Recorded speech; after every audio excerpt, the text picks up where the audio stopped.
Greetings, fellow citizens of Disneyland. Bricky here. Today's adventure, a different kind of What's New at Disneyland update, because these are different times, but a time that's starting to feel like the quiet before the Disneyland news storm. So let's jump in and explore not only what's new at Disneyland like we do every week, but what we now know about the upcoming DCA Food Festival. Okay, so we currently don't have an official press release from Disneyland, but we do have another statement from Disneyland Resort President Kenny P. Rocks to the Food and Beverage Union employees, plus a little intel from our friends over at Mice Chat, who seems to have a high accuracy rate and I'm assuming a little bit of inside access, that says the name of the event is Touch of Disney, which plays well with my original theory after reading this statement from Kenny P. Rocks. I took to mean that this food festival will celebrate Disneyland culture as a whole, not just the food, not just the merch, not just Disney's California Adventure, but all of the Disneyland Resort. I'm expecting Disneyland foods like Dole Whips or beignets, Disneyland sounds that are familiar from that park, and overall Disney vibes to set up shop in Disney's California Adventure, making this truly a unique event because these are unique times. The reporting that we're getting is this event will run 5 times per week, assuming that this is sort of an evening thing. And the guesses that I had, it would be similar to a Disney After Dark event than a food festival. That is looking pretty good. It's now believed that it will take over the entire park. We had wondered, would Buena Vista Street district still stay open? Now all signs are pointing to that both zones be in the footprint of Touch of Disney. We had guessed what lands would actually be available for this event, and we now know that it's all of the lands of Disney's California Adventure, except for obviously Avengers Campus. It would be silly to open that now. And I'm also assuming that the far eastern side of Hollywoodland would not be open because that does spill into Avengers Campus, and I don't know if those construction walls are up or down, and there's really no need to open that dead corridor. Strangely, the release said the event would offer 6 marketplace booths, which doesn't seem like a lot. That would easily fill up the performance corridor there that the arrow points to. But I'm wondering, what is the scale of these marketplace booths? You know, are they bigger than what we think? Will they have more manpower to service more guests because the only thing that is happening is food? Or will these be the real specialty items because we can also shop and eat at the other shops and restaurants? It's very interesting to see where all this is going. I'm very excited. So here we see Performance Corridor as of Tuesday of this week. You can see cast members over there sort of plotting and seeing what's going on. But the interesting thing is later that evening, this is what it looked like when I did my live stream. We could see that basically everything off in the distance was illuminated. And we also learned that Bobby Chapek was in town to do a bit of a walkthrough and check out the park. So it was really exciting to see, Monument Valley, the Cadillac Range, get lit up. This is something that we haven't seen on past weekly visits. You can see Fillmore's illuminated. And then this is the first time that we've been able to peer down and actually see a little bit of life over at Pixar Pier. So good to see a friend.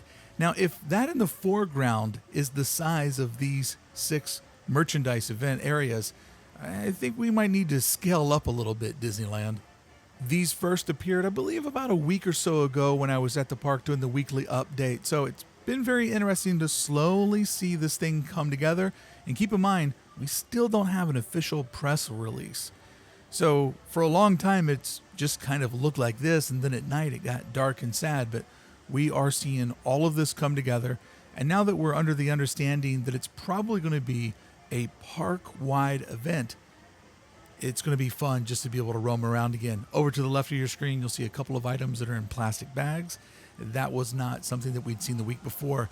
So this little cul-de-sac that is inside of, close to the footprint of Avengers Campus, this might be a really good indication of where things are going, because there's various carts selling different snacks and different merchandise, and you're able to walk up to one counter inside this nice partitioned off area, and the cast member asks you what you want, and you can order anything. Several different snacks, several different merchandise items are all in this little zone here.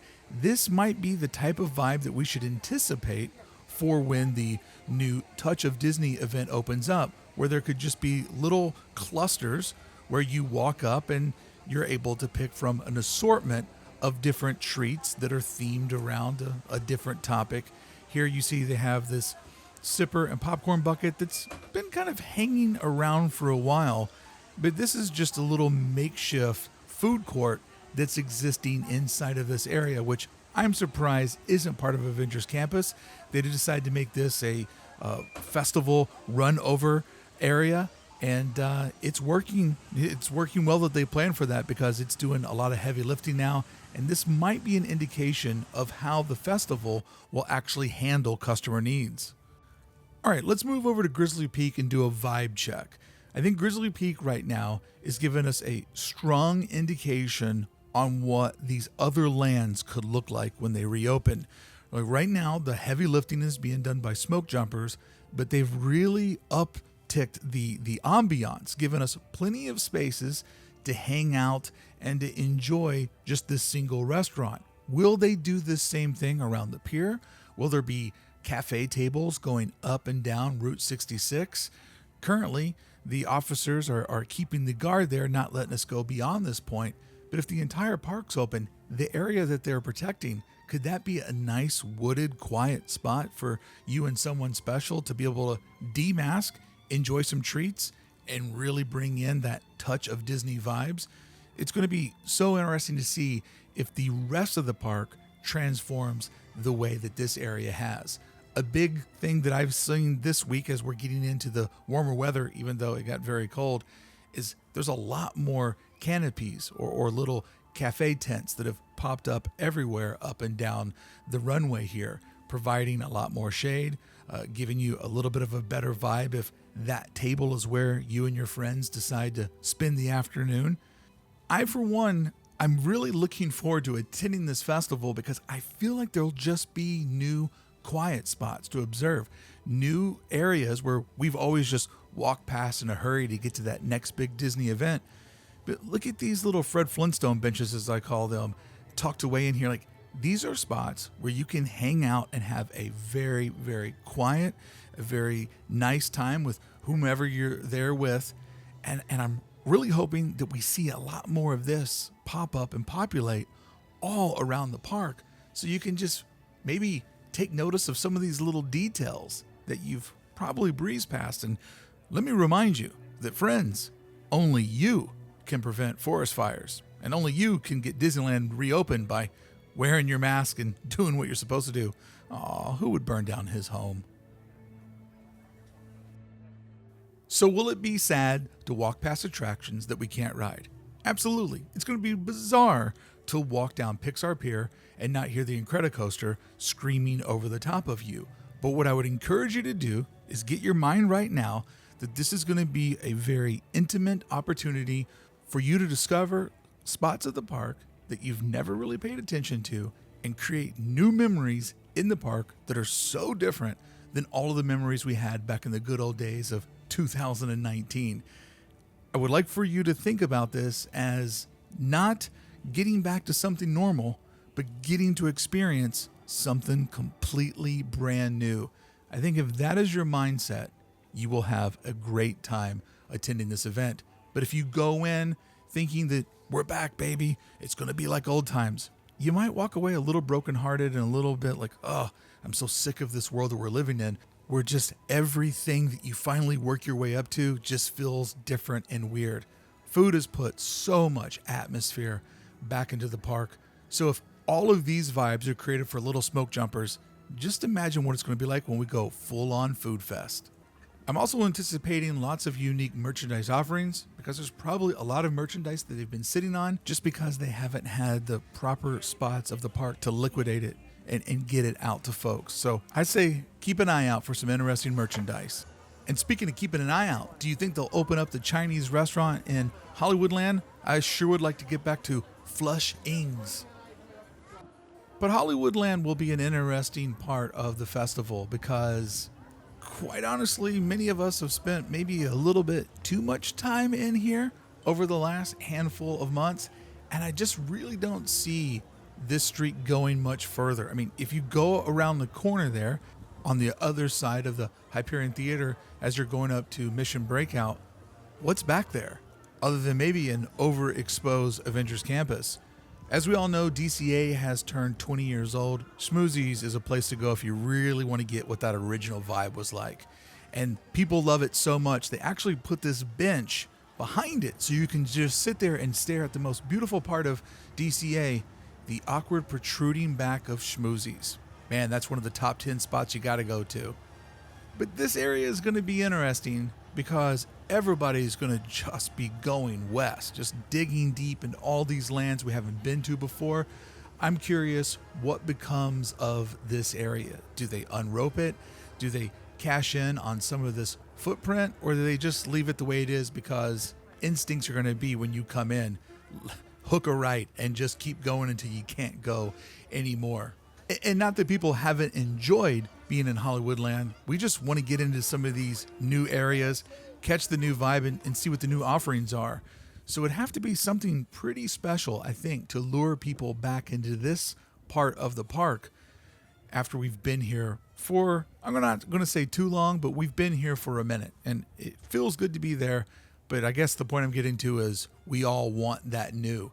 So we'll bringing the taco truck back, opening up this refreshment stand. Will that be enough? I don't quite think so. They'd have to do something very big to get this part to come back to life.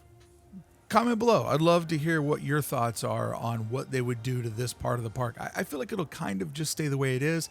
I'm also very interested to see what's the future of the backlot premiere shop. Will people be in there shopping when all of this is going on? Or does this footprint still serve to the free customer that can come in 2 days a week, or maybe free customers that can come in early before the actual event kicks off on the 5 days that Touch of Disney will be happening? All I want to know is who's been messing with the white walls on the Roadster here.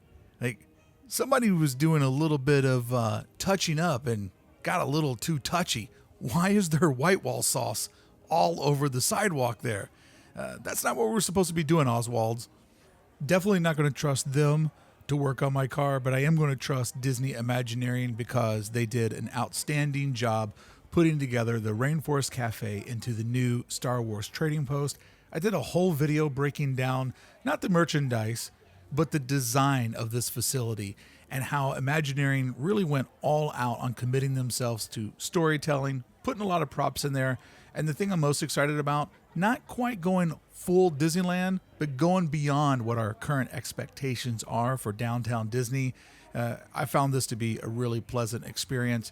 Make sure to check out my entire video about this. There's a little bit of Disney magic for those that make it to the end. And now that the Star Wars Trading Post has found a new home, we're seeing some different pieces slide around.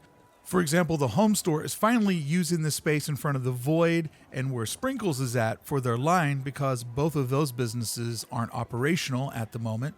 Void's not coming back. Sprinkles, we believe, is on pause. But the best thing about that is that opens up this space right here for workers to come and go that are working on the return of Wonderground Gallery, which we believe is going to open up. I think I heard this Friday, Wonderground will be back, which will just be fantastic. As a former Wonderground artist, I'm so happy to see that the culture has returned to downtown Disney. This is one of the Disney-owned stores that I think does such a great job of putting some of that magic and culture into downtown. You can see the bottom level is all blacked out, and up at the top, they don't have the big banners hanging. And whereas most people really want Disneyland to reopen, I just wanted Starbucks to reopen. I gave up on Disneyland a long time ago. So happy to see Starbucks back. All right, friends, that is what's new this week at Disneyland. All the different things happen in DCA, what we now know about the food festival. I expect that to change on a dime as that is really ramping up to take place in the middle of next month, which will be here really quickly. February's a short month. That rent's going to be due any day now. Friends, please leave a comment. Please subscribe to the channel. Ring the bell so you know when I go live. And if you want to support my content, consider joining Club 1313. Thank you so much for watching. Until the next time I see you at a DCA Food Festival, I'll see you back here with more Disneyland news.